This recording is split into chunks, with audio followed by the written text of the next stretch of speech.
বিদ্যালয়ক আমি বিশ্ববিদ্যালয়লৈ উন্নীত কৰিছোঁ। Kokrajhar government college, Bongaigaon college, Nagaon college, JB college, north Lakhimpur college, Gurucharan college, এই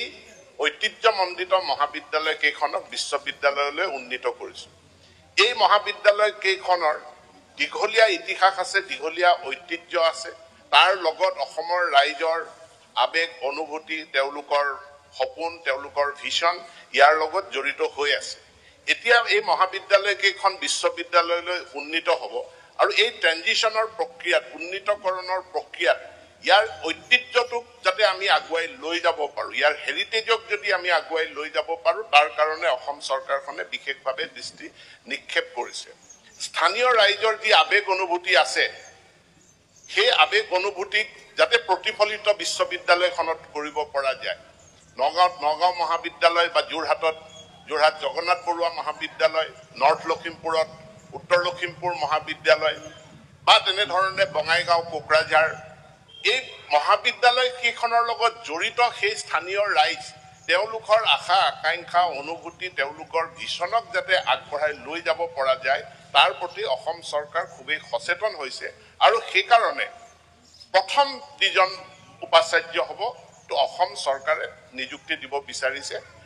পৰৱৰ্তী পৰ্যায়ত তেওঁ হয়তো এবছৰ থাকিব, 2 বছৰ থাকিব, 3 বছৰ থাকিব, তাৰ পৰৱৰ্তী পৰ্যায়ত বিশ্ববিদ্যালয়ৰ উপাচাৰ্য নিযুক্তিৰ যি চিৰাচৰিত প্ৰথা আছে, সেই প্ৰথা অনুযায়ীয়ে নিয়মীয়া VC নিৰ্বাচিত হ'ব, গভৰ্ণৰৰ দ্বাৰা নিযুক্ত হ'ব। আৰু সেই প্ৰথা অনুযায়ী এখন 3জনীয়া চাৰ্চ কমিটি থাকে, য'ত এজন গভৰ্ণৰৰ প্ৰতিনিধি, এজন বিশ্ববিদ্যালয়খনৰ এক্সিকিউটিভ কাউন্সিলৰ প্ৰতিনিধি আৰু এজন অসম চৰকাৰৰ প্ৰতিনিধি। এতিয়া বিশ্ববিদ্যালয়ত এক্সিকিউটিভ কাউন্সিল গঠন হোৱাই নাই, VC নিযুক্ত হোৱাই নাই। বিশ্ববিদ্যালয়খনক কোনে প্ৰতিনিধিত্ব কৰিব, তাৰো এক কাৰিকৰী অসুবিধা আছে। অসম চৰকাৰে প্ৰতিনিধি দিব, গভৰ্ণৰে প্ৰতিনিধি দিব,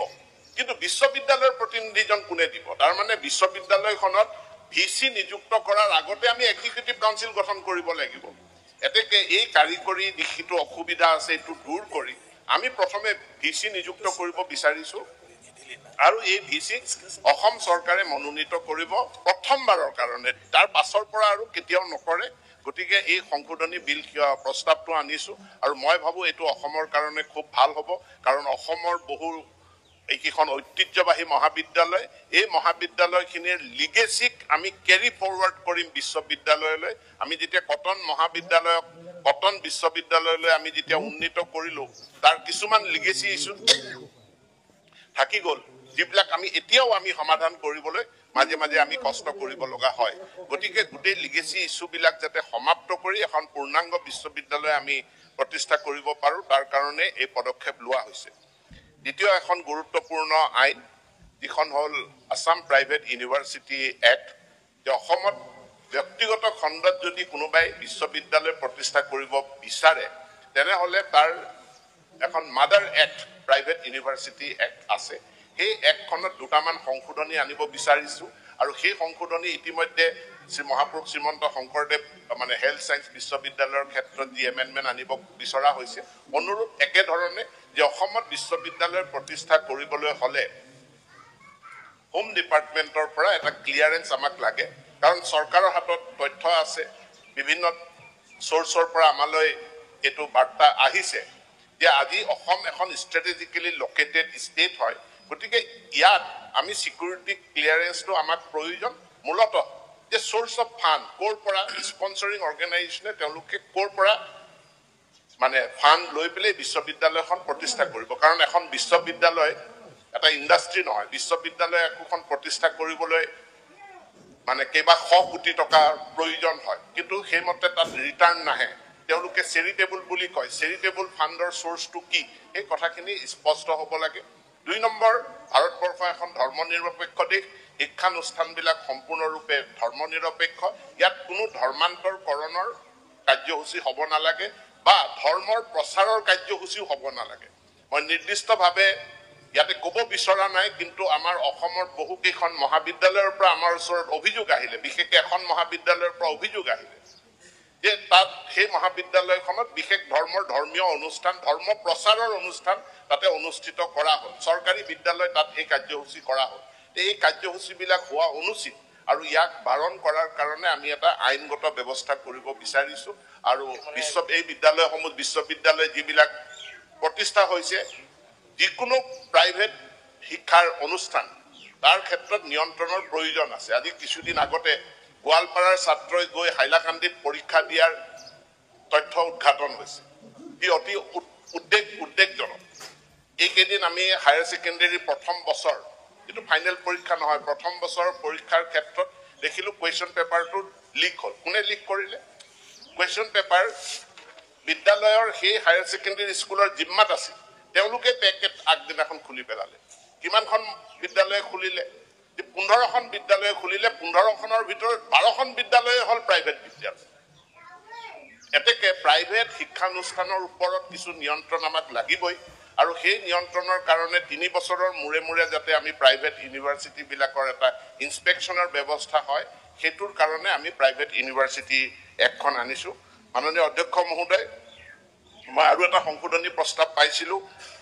দা এডটেক স্কিল ইউনিভাৰ্চিটি কোৱা হৈছে যে প্ৰত্যেক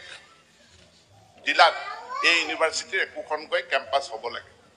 প্ৰাইভেট ইউনিভাৰ্চিটি যি এক্ট আছে তাত এটা স্পন্সৰিং অৰ্গেনাইজেশ্যন থাকে তেওঁলোকক আমি চৰকাৰে কোনো ধৰণৰ বিত্তীয় সাহায্য বা বিত্তীয় আমি অনুদান নিদিওঁ তেওঁলোকে নিজাববীয়াকৈ পুঁজি মোবিলাইজ কৰি বিশ্ববিদ্যালয়খন প্ৰতিষ্ঠা কৰে আৰু এই বিশ্ববিদ্যালয়বিলাকত সচৰাচৰ কোনো কেম্পাছ খোলাৰ অনুমতি দিয়া নহয়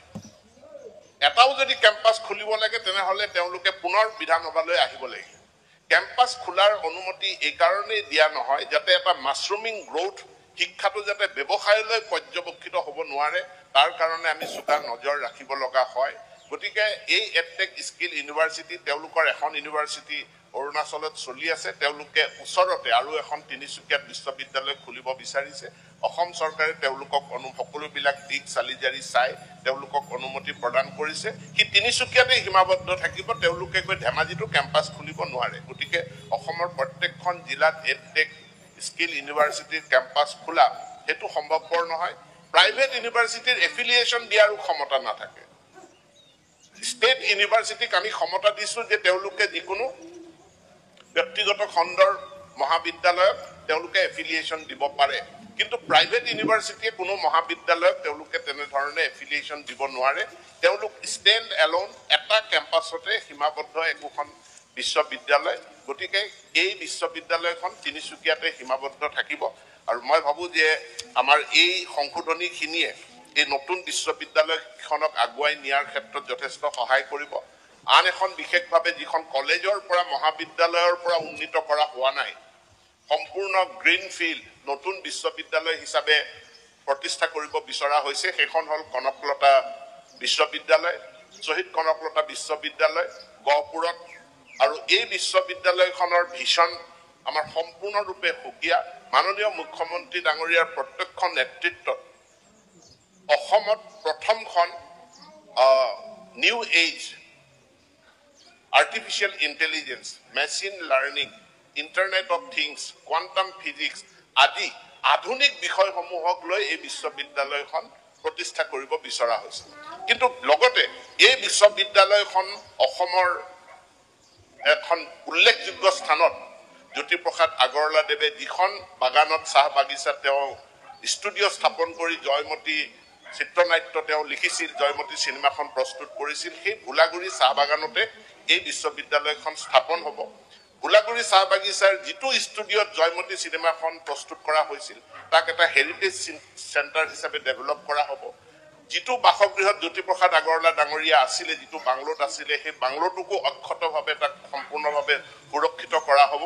আৰু তাত অসমৰ কৃষ্টি সংস্কৃতি স্থাপত্য কলাক প্ৰতিনিধিত্ব কৰা এটা স্থাপত্য কলাৰে এই বিশ্ববিদ্যালয়খন নিৰ্মাণ কৰা হ'ব আৰু এইখন বিশ্ববিদ্যালয়ক লৈ আমাৰ যি ভিছন আছে সেই ভিছনক যাতে প্ৰতিনিধিত্ব কৰিব পাৰে তেনে এজন ব্যক্তিক ভাইচ চেঞ্চেলৰ প্ৰথমবাৰৰ বাবে দিব বিচৰা হৈছে আমি বিশ্ববিদ্যালয়খনক যেহেতু এখন technology new age technology university হ'ব এতেকে তাত মেণ্টৰ হিচাপে আমি IIT গুৱাহাটীৰ এজন প্ৰবক্তা এজন অধ্যাপক ডক্টৰ পৰমেশ্বৰ আয়াৰ ডাঙৰীয়াক আমি ইয়াৰ ভিছনটো প্ৰস্তুত কৰিবৰ কাৰণে মেণ্টৰ হিচাপে দায়িত্ব দিছিলোঁ। তেখেতৰ কাম সমাপন কৰিছে আৰু ইতিমধ্যে বাজেটত ঘোষণা হৈছে এতেকে খুব সোনকালে বিশ্ববিদ্যালয়খনৰ নিৰ্মাণ কাৰ্যও আৰম্ভ হ'ব। আসাম স্কিল ইউনিভাৰ্চিটিৰ ক্ষেত্ৰত যি প্ৰশ্ন উত্থাপন কৰা হৈছে যে আসাম স্কিল ইউনিভাৰ্চিটি ষ্টেট গভৰ্ণমেণ্টৰ ইউনিভাৰ্চিটি আণ্ডাৰ ডিপাৰ্টমেণ্ট অফ মানে স্কিল এণ্ড এমপ্লয়মেণ্ট। এতিয়া এই বিশ্ববিদ্যালয়খনৰ ক্ষতি এই এডটেক বিশ্ববিদ্যালয়খন যিখন এডুকেশ্যন ডিপাৰ্টমেণ্টৰ অধীনত হৈছে ইয়াৰ দ্বাৰাই কোনো ক্ষতি নহয়, বৰঞ্চ আমাক আৰু বেছি স্কিল ইনষ্টিটিউশ্যন লাগে আৰু স্কিল মানে চিট department, skill employment, entrepreneurship department আৰু এডুকেশ্যন ডিপাৰ্টমেণ্টৰ মাজত খুব সুসমন্বয় আছে। আজিও আনকি বিধানসভা শেষ হোৱাৰ পাছতে আমাৰ দুয়োটা ডিপাৰ্টমেণ্টৰ মাজত এখন যৌথ বৈঠক আছে। গতিকে আমি স্কিল আৰু এডুকেশ্যনক ইণ্টিগ্ৰেট কৰাৰ কাৰণে আমি দিনে ৰাতিয়ে কাম কৰি আছো আৰু সুসমন্বয়েৰে আমি কামবিলাক আগুৱাই লৈ